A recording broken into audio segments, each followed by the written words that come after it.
بہت خوبصورت گیت سسٹر جی، بہت شکریہ. آپ لوگوں نے بہت پیاری پرستش کی ہے.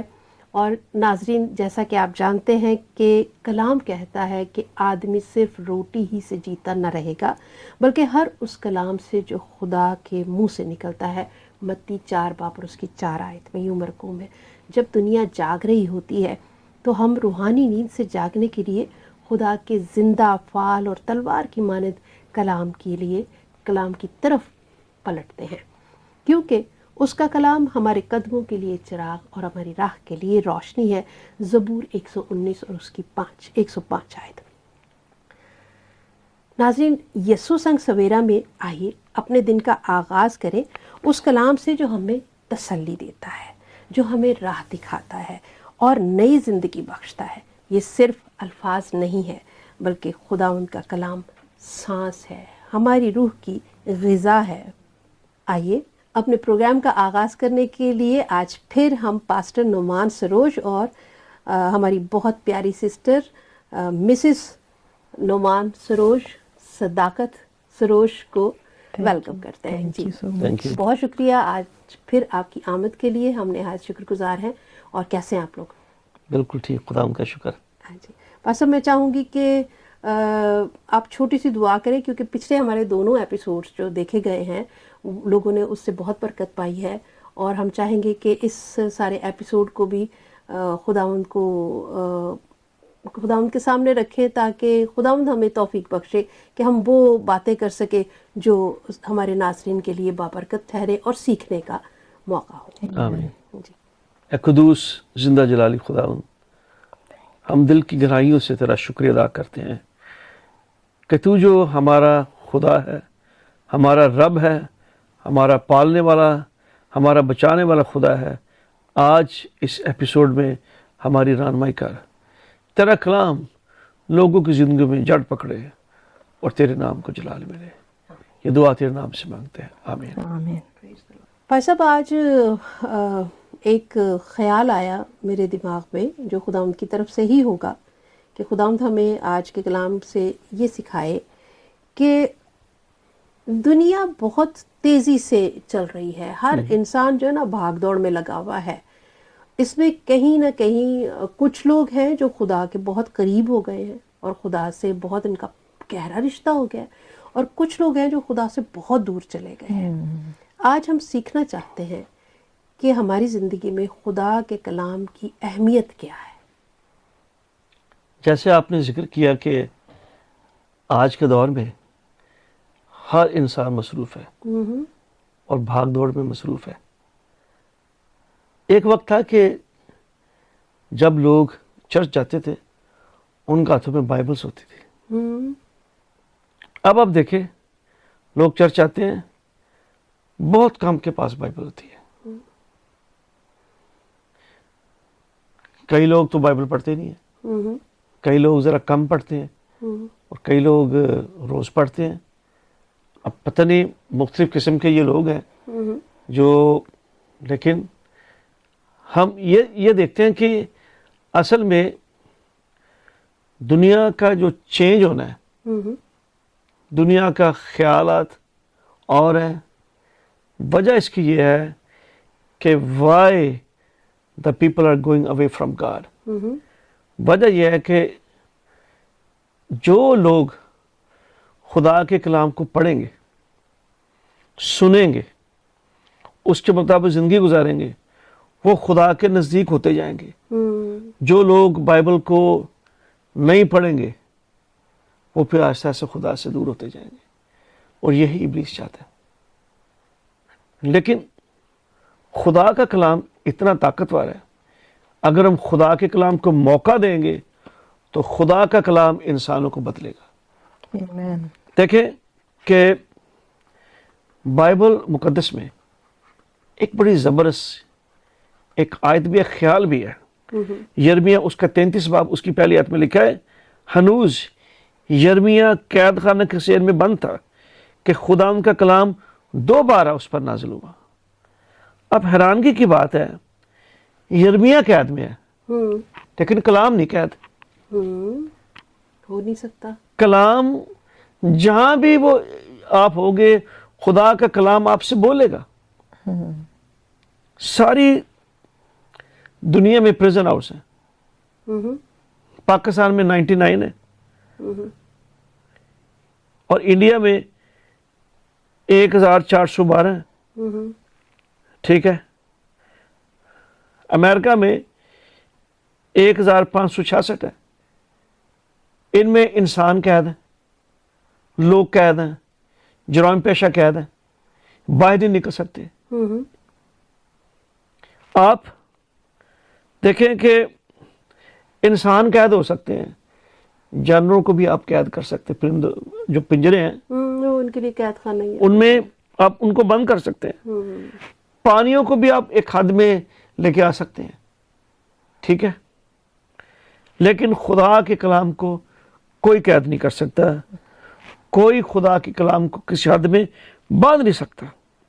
اس لیے کہ خدا کا کلام the word of God works beyond the limits.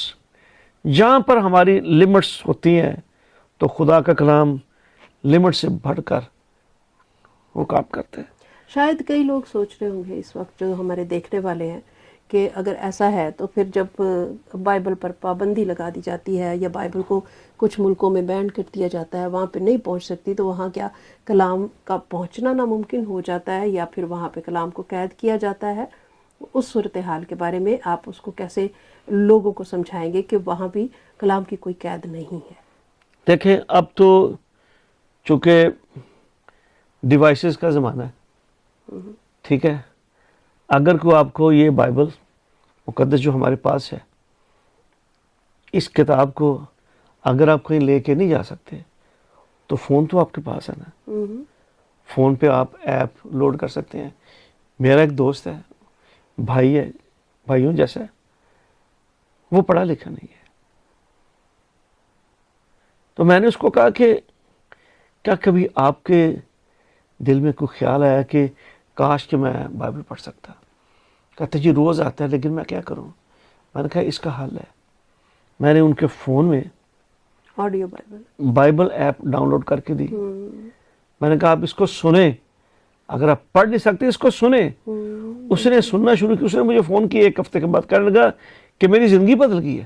بالکل.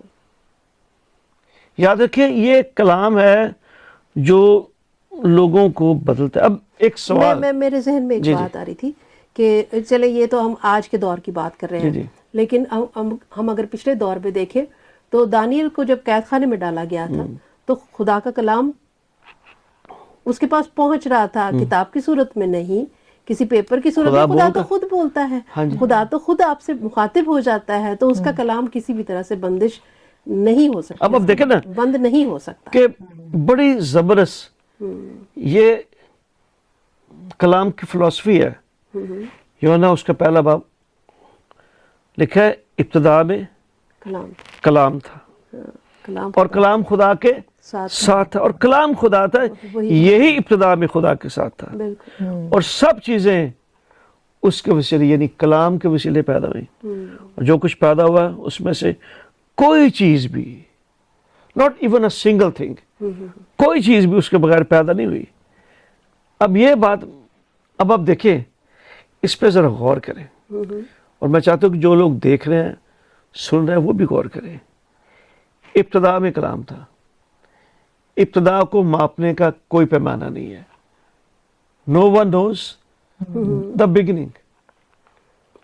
اس کا کیا مطلب ہے کہ اس سے پہلے کہ کسی چیز کا بھی وجود ہوتا, the word was there, کلام موجود تھا.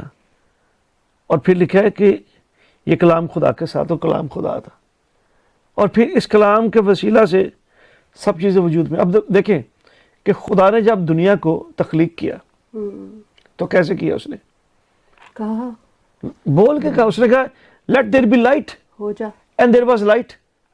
اس کے کہنے سے یہ سب چیزیں وجود. پھر اس میں ایک بڑی زبردست بات ہے کہ اب آپ دیکھیں کہ جو کلمہ ہے, ورڈ یا کلمہ, سخن جس کو پنجابی میں کہتے ہیں گل بات, صحیح, ٹھیک ہے, یہ کیا ہے؟ یہ آپ کے اندر ہے. ٹھیک ہے, آپ کو کہیں سے باہر سے لے کے آنے کی ضرورت نہیں. دس از آلریڈی ان یو. بالکل. اور پھر ایسا ہی دیکھیں ایسا ہی دیکھیں کہ خدا نے خدا کا جو کلمہ ہے، خدا کے جو لفظ ہے وہ اس کا کلمہ ہے. بالکل. یہ لکھا کہ خدا کے ساتھ تھا، کلام خدا تھا. اور پھر غور سے سنیں، اسی باب میں لکھا اور کلام مجسم ہوا. جو کلام مجسم ہوا اس کا کیا نام تھا؟ خدا یسوع مسیح. جب تک میں زندہ ہوں تو میرا کلام، میرا سخن زندہ ہے. جب میں گیا میری باتیں بھی ختم، کیونکہ خدا مر نہیں سکتا، خدا کو کوئی مار نہیں سکتا. خدا زندہ خدا ہے، اس لیے چونکہ خدا زندہ ہے اس کا کلمہ بھی زندہ ہے. بالکل. خدا Praise the Lord. کے پاس قوت ہے اس کے، اور اس نے اپنے کلمے سے، اختیار سے، باتوں سے سب چیزوں کو وجود دیا. اور یہ بات بتاتی ہے کہ یسوع مسیح خدا ہے. بہت شکریہ، بہت شکریہ، بہت شکریہ. بہت برکت پائی ہم نے. اور سسٹر جی سے تو اس ایپیسوڈ میں زیادہ بات نہیں ہوئی، لیکن بہت خوبصورت گیت آپ سے سنا. تو نیکسٹ ایپیسوڈ میں ہم پھر بات چیت کریں گے. اور اگر کوئی سوال آتا ہے ناظرین کی طرف سے اس پروگرام کے حوالے سے تو اسے بھی شامل کریں گے. آمین. تو آپ کو بہت بہت شکریہ. God bless you. خدا اسی طرح سے آپ کو استعمال کرتا رہے. آمین. Thank you. جی ناظرین، آپ نے کلام سنا اور اس کلام کے وسیلے سے آپ نے برکت پائی. بے شک پاس صاحب نے ایک بڑی اچھی مثال دی کہ جب تک میں زندہ ہوں میرا سخن میرے ساتھ ہے، جب میں فنا ہو جاؤں گا تو میرا سخن نہیں رہے گا. بے شک آج کے دور میں ہم ڈیوائسز کے ذریعے سے، ریکارڈنگز کے ذریعے سے اس سخن کو کچھ دیر تک محفوظ کر سکتے ہیں جو کہ چلتا رہے گا، لیکن نیا کچھ نہیں ملنے والا آپ کو جب انسان ختم ہو جاتا ہے. تو نیا جو بھی وہ ہوگا وہ آنے والے ہی آپ کو بیان کریں گے. لیکن خداوند یسوع مسیح خود زندہ ہیں اور زندہ رہے. جب وہ جسم کی حالت میں ان کو موت نے لپیٹا لیا اور انہوں نے موت پر فتح پائی، تو تب بھی ان کا روح زندہ تھا، اور وہی روح بعد میں جسم کے ساتھ اٹھا اور تب بھی وہ کام کر رہے تھے. اس پر پھر ہم کبھی بات کریں گے. اپنا بہت خیال رکھیں اور اپنوں کا بھی بہت خیال رکھیں. God bless you.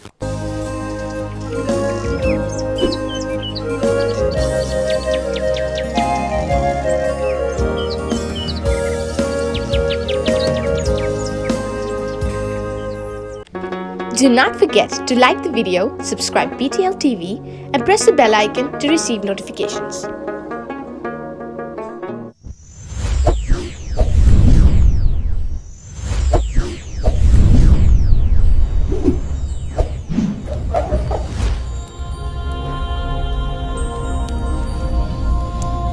Jesus is the light of the world.